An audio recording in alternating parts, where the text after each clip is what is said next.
So in New Jersey, if you're earning minimum wage, how many hours per week do you have to work in order to afford a 2-bedroom rental home? I don't think I heard anybody that said the number that was high enough.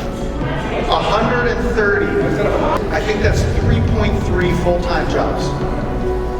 It's not physically possible, right?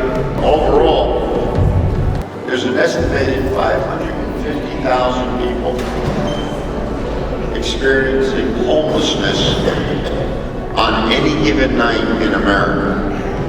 Affordable housing in this country is a silent crisis that is only growing.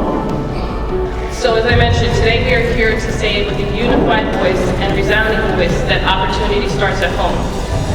We understand that a safe place to call home is the foundation for a healthy mind, body, and spirit. And I'm proud to stand with you in the fight to protect and expand access to safe and affordable housing.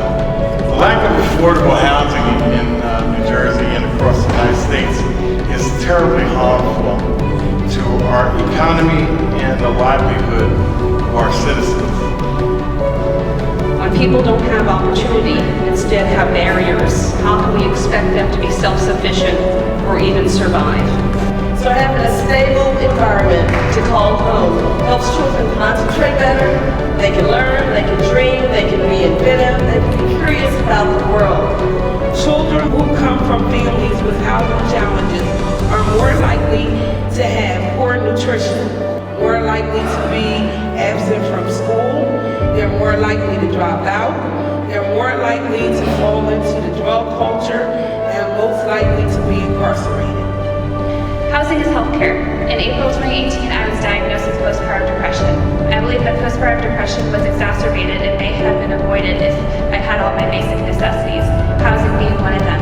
A few nights during the blizzard, I slept in a building's boiler room to stay warm. I had a great joy when my 3rd grandson was born. What if my grandkids decided to visit Grandpa on that day? All the while, the alcoholism was getting worse and worse. I knew that I was dying. I was a recent mother to a 1-month-old baby boy. I slept from house to house using my car for transportation in a closet. After 4 years of struggling to find places to live, I was struggling with an illness that I had that I didn't even know about. I was on disability at the time and going to school and only bringing in $800 a month. My children living in someone else's basement were diagnosed with depression and anxiety, and they came to me independently with suicidal ideations. We pay $1,250 for a very small 400 square foot 2-bedroom apartment in Berrien County. With mold issues and insufficient electricity, depression, shame, and sickness worked their way into my daily experience. My health suffered during this time of my life when we didn't have a home significantly. Basically, it never was one single issue. It never was just my income. It never was just my education. It never was just my mental or physical health.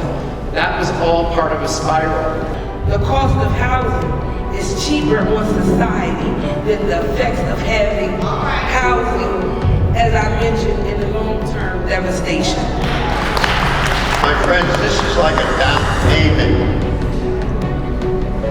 Because when you're homeless for a long period of time, or you don't have enough food for a long period of time, you're gonna face other expenses, health expenses. I remember one gentleman stood up and said, well, I don't want a homeless person living next to me.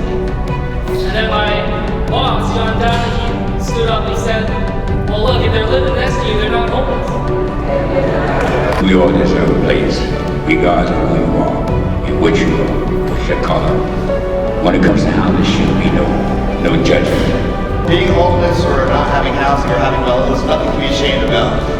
And we have a responsibility to ensure that in this wealthy country and in this wealthy state, with the economy going so good, so they tell me, that there's no one that should have a need for any kind of housing that they can't get access to.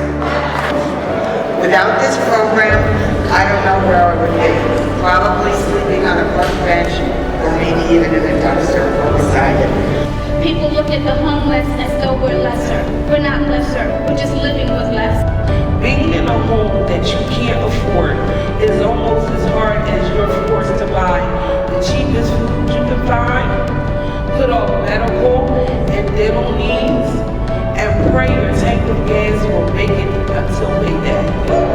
What I need from you is your continued engagement, your energy, your strategy, your ideas, your stories, things that can help me be an advocate here in the halls of Congress that is too often detached from the problems and the struggles that Americans experience each and every day. So I thank you for all of your work, and I say with sincerity that I hope that one day you will have no more work left to do. That is my commitment to you today, and I look forward to continuing to work with you now and into the future. Thank you so much.